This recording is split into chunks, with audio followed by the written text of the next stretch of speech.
Angelo, are you there? I am. Good evening. Can you hear me okay? I can. Can you hear me all right? Yeah, I saw you made a comment about Veganu, and I didn't read the whole thing because I was trying to start this space. This space. So, do you want to go ahead and make the argument that you're making about the Veganu? Because I'm not sure I follow what you're saying. Sure. Well, essentially, what I was talking about was the infallibility chain. And as it relates to Archbishop Vigano, I was saying he's objectively wrong. And we know it because he disagrees with the doctrine of Rome. And his terminus, basically his endpoint of his faith, is in something fallible, namely himself or his personal interpretation of events in Scripture. Okay, can I ask you a Sure. question? I got you. Before you go into all that, like, and I don't mean this in a dickhead way. It's an honest question. Like, Hmm. have you ever looked at anything in epistemology? For sure. It's really what I focus on as a Catholic apologist. Okay, would you say you're a foundationalist? Uh, I would say so. I guess the best way to summarize my beliefs is I believe that faith, of course, is divinely infused by God because faith is infallible. It must be in an infallible object, right? And infallible God only will grant you an infallible faith. And that infallible faith, of course, is oriented towards an infallible object, which would be truth. So hold on. Yep. When you say the doctrines that Rome tells you to believe, are you talking about the individual's personal conceptual scheme in their head? The official doctrine of Rome. So the official doctrine and dogma of Rome.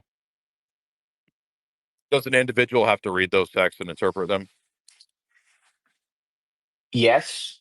However, there is perfect perspicuity through the chair. How is that not begging the question when the documents that Rome churns out are thousands of pages worth of things from the Roman see and the Roman chair? How do you escape the dilemma of what I just raised? So do you have like an example of where something might not be perspicuous, where we'd run into trouble and wouldn't be able to Okay, understand? so there's 800 pages of Vatican II Hmm. documents. Do you have to interpret those, or are they perspicuous? They're perspicuous through the chair. So, if you go and read those on Again, your own. again, when you say through the chair, this is begging the question Mhm. because those documents are quote through the chair. Correct. So, Okay, so that's a circle.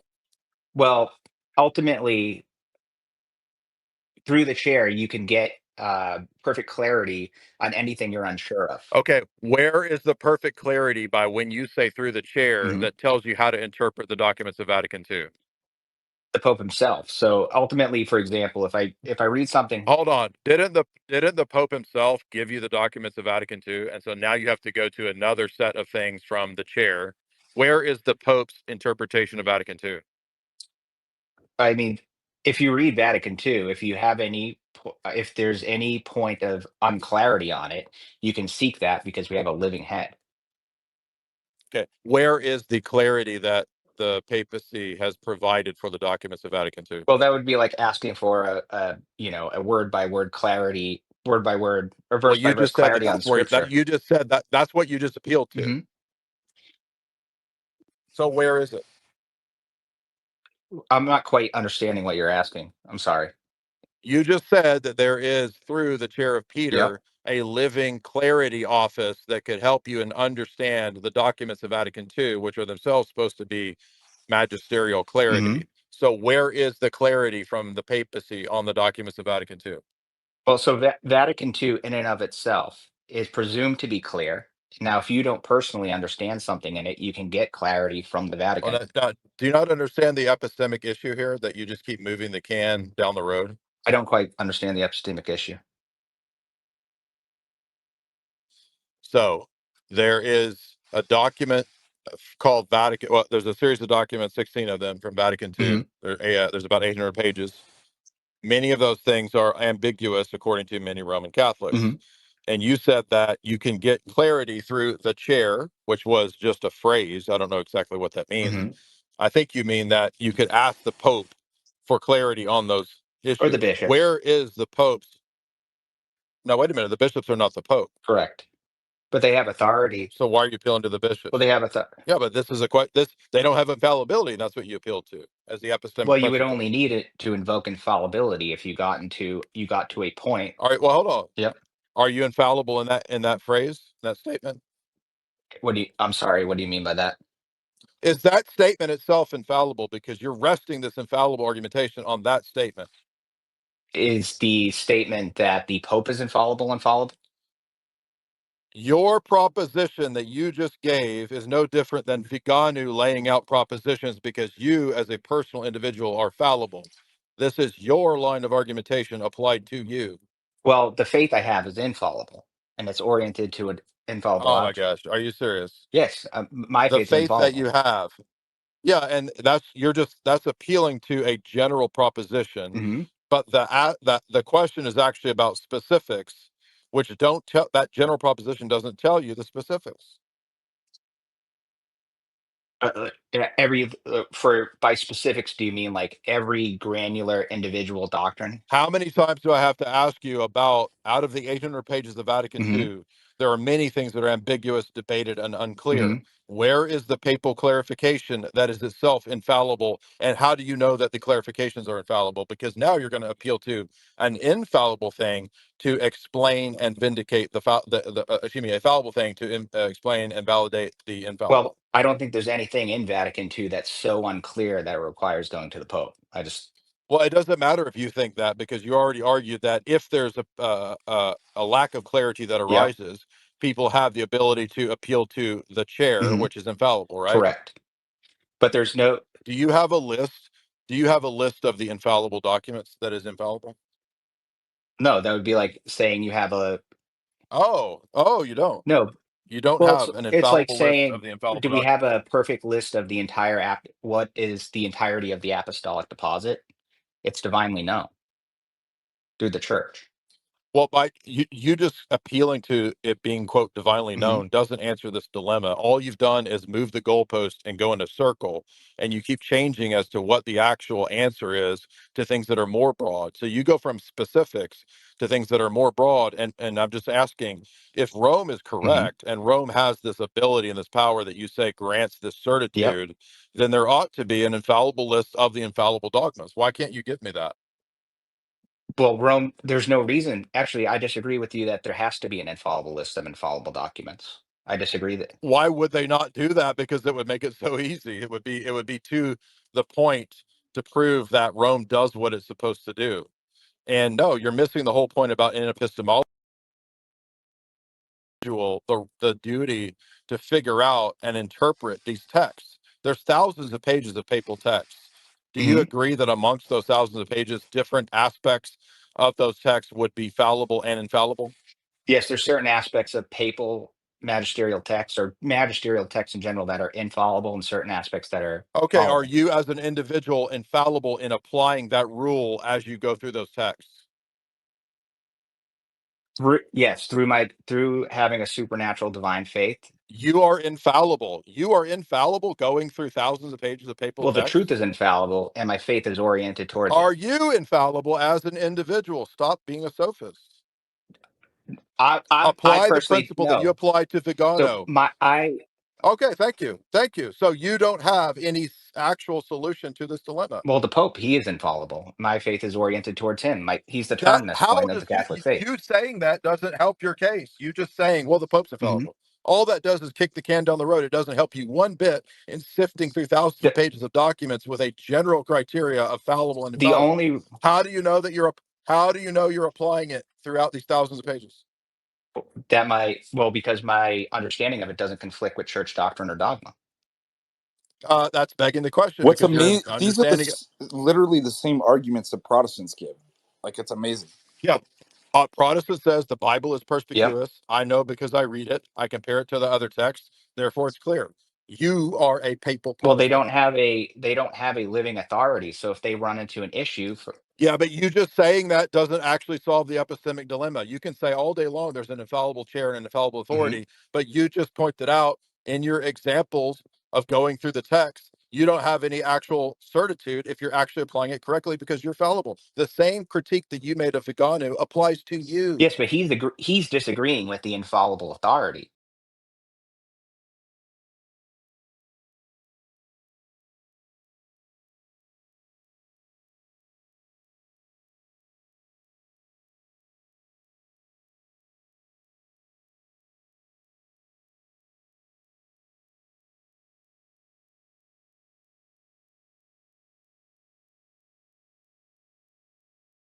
You're not infallible.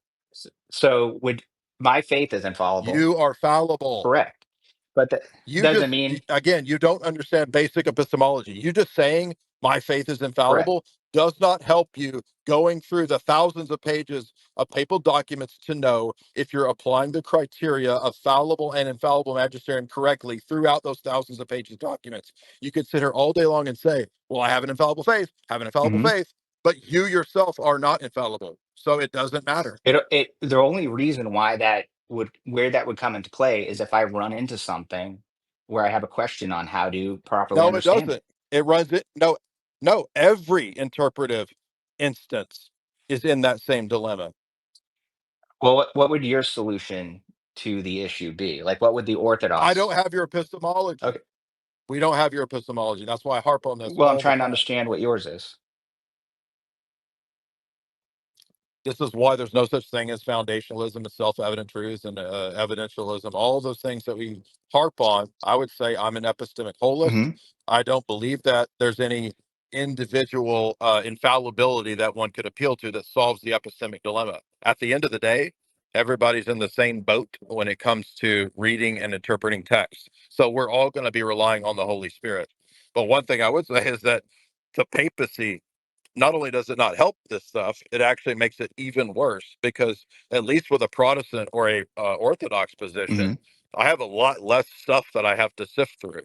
So what you guys do is invent these phrases and catchphrases that do absolutely nothing to actually solve the issue of going through the text and interpreting it.